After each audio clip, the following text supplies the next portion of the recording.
for anybody in Perth, they may already know about Jesmonite or HGN design. It's actually a GRC cladding or lining material.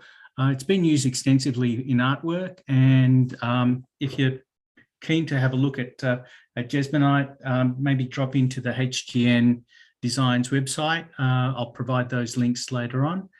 Can everybody see my screen, please? Yes, Rav, we can see it. Okay, cool. So I'll just run through maybe some of the things that has worked with Jesmonite. Maybe the best thing that I could show you is this little video here, just showing how Jesmonite can be used by crafts. Can you hear the video? Yes, if you want to turn the volume up a little bit. Yeah, I will.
So Jesmonite is essentially a pour-in mould liquid. It's been tested to AS 1530.1, which is part of the testing for Australia for non-combustibility. It's been used extensively in Perth on Crown Towers and also on Whitford City cladding systems. Just to run through some of the things that we do with as De Silva Solutions and Integra building products. We go to sites, we talk to designers, we talk to builders. We help not only residential but commercial. Our background is mainly with insulation and cladding products. If you're interested, give us a yell. Tomorrow's presentation is going to be around the passive house and air tightness. Today is really about, commercial and upmarket cladding systems. What we try and do is provide help on everything from the interior linings to the external facades. That's what we try and do, try and avoid mold and fire issues, which are pretty topical at the current moment. Now, more about Jesmonite. Jesmonite is a lightweight GRC, lightweight concrete type product. You can use these type of fixings to hold it up. If you're in Canberra, you may have seen the products in Monaro Mall. Essentially, it's a very lightweight cladding that doesn't burn, looks great, has been around since about 1984, I think it was. And it's on some really, really good buildings. When I saw it, I actually, before I took the product on, I decided to go to England and have a look at one of the artworks that they created on a building. What you'll see is it's a really, really interesting product that can give you many different textures and many different colours. As I said, it was used on Whitford City as a cladding product. You'll see on some of the designs, on some of the pictures here, it's a lot like slip casting if you're a craft person. So how it uses a lot less density than what concrete products would be. It's a great alternative to concrete panel, and it's a lot easier to handle.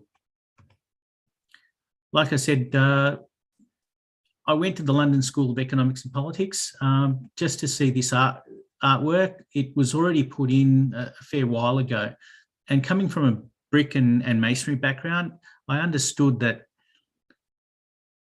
it's really hard to match colours. It's really, really hard to match colours on something that you're trying to put up that's brand new. And if you see that crane shot of the artwork being lifted into place, that's a building that's not 20 years old. It's a lot older than that. And that artwork's being put in to match that existing building. And if you're lucky enough to get over there and just see the color match and see how it was designed in to fit in as if it was always there, you'd be amazed. I was amazed, and I really loved the product, and that's why I've taken it on. This is me standing in front of underneath the artwork. And it's there because I wanted to show you what the old and the new look like as well. You just can't tell that it was added on. As I said, it's a non-combustible lining. It's been tested at AS 1530.1. There's some important things that we need to talk about when you're designing it. It is more of a commercial product, but you'll see here there's upmarket homes as well. So somebody that wants that opulent sort of feel, these are the type of products that we can cast in and make it look really wonderful. You can get many different colours, many different finishes, many different textures. One of the case studies I thought I might just run through with you, it's more of a commercial product. So if you're doing a heritage building and you're looking at trying to fit a product through, this is the type of design palette that was provided to us. You know, this is what they were thinking. These are the type of textures they wanted. This was the outline of the building and what they wanted to match up to. And you'll see in the left-hand side there, the type of panels that they wanted us to create. What we said was, look, show us the textures that you want. We can have a look at it. We can also provide you a background on what colours would be close matches.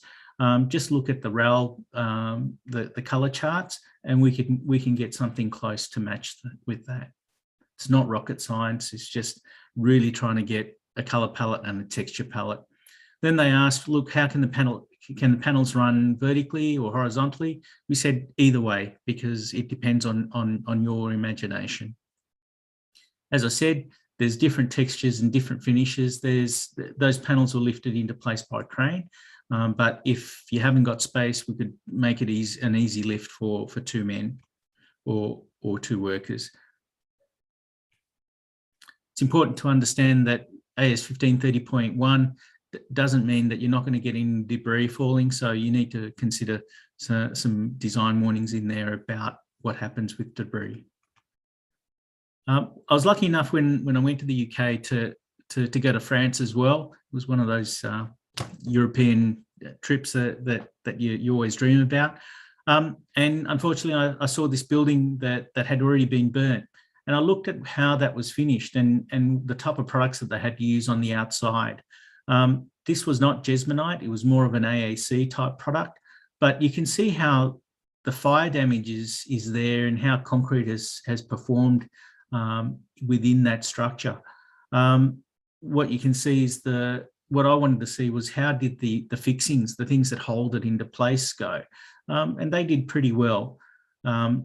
What you see there behind it is probably mineral wool. I do sell a PIR and I prefer to see the PIR on the inside with a performance solution. Yes, it is a combustible material, but we can work through with what space is available and what things you need to do to make that design happen if you're doing it. If you're just doing residential, there's no issue. What I'll do here is just run through some of the images that are already on the HDN design. If you need these type of ideas fleshed out, just get in touch with us, and we can give you some ideas on how to make it work. That what was designed in here was that ceiling, different shapes, different types of finishes, repeated over using a mold. The top right-hand corner is the Crown Casino in Perth. That roof is made up of jesmonite fixings, and so is the bathtub. As I said, many different designs, many different colours, many textures that we can use. Now, if for those of you in Canberra, in Monaro Mall, just not the ceiling, but around the edge of the slab, you'll see how we've used a non-combustible material around that edging to dress up the edge. It's just internal, external, any sort of cladding system that you're looking at, we can do, or any artwork. Here again, this is the same project in Monaro Mall, the roof and and just around the escalator surrounds. At the Oriton store, on that wall there, you'll see different, a repeatable stone type finish. They wanted to have a certain texture, smooth and shot blast. Here's another shot of the Crown Towers. Just some other finishes that can come through. It's not just coloureds, but also a plaster type finish with those leaves. And I think one of my favourites is those bath surrounds around the opulent bath there. So if you want to make something special, something, the gold tap of cladding and lining, that's probably what we can do for you. Your imagination is the only limitation. Somebody who's doing a lot of bars and want to have something that stands out, Camberfield Bar in Perth Stadium is another example. It will need some coating systems to protect it from the red wine, but so will concrete, and so will other finishes of similar stone finishes. I hope that wasn't too long. Chris? Thanks very much, Rav. That's great. Look, there are some questions in the Q&As, and I also see that there are some links that you've provided there in the chat. So if everybody would like to learn more, just make sure you look in the chat. Rav has put up some links there that you can click onto and find out some more information. So the first question we got for you, Rav, is what is GRC? It's glass reinforced concrete or cement. So fantastic. So it uses like a fiberglass mesh layered between concrete. Okay. The next one is, how heavy is the product in comparison to cement-based products? It depends on how thick it has to be. You're looking at so normal concrete is about 2,400 kgs per cube. Product can range anywhere between, look, I'll say about 1,200 as an average, but it would need to be designed by a facade engineer on high-rise buildings. There's a couple of projects going up in Perth, like the Chevron building that we're looking at.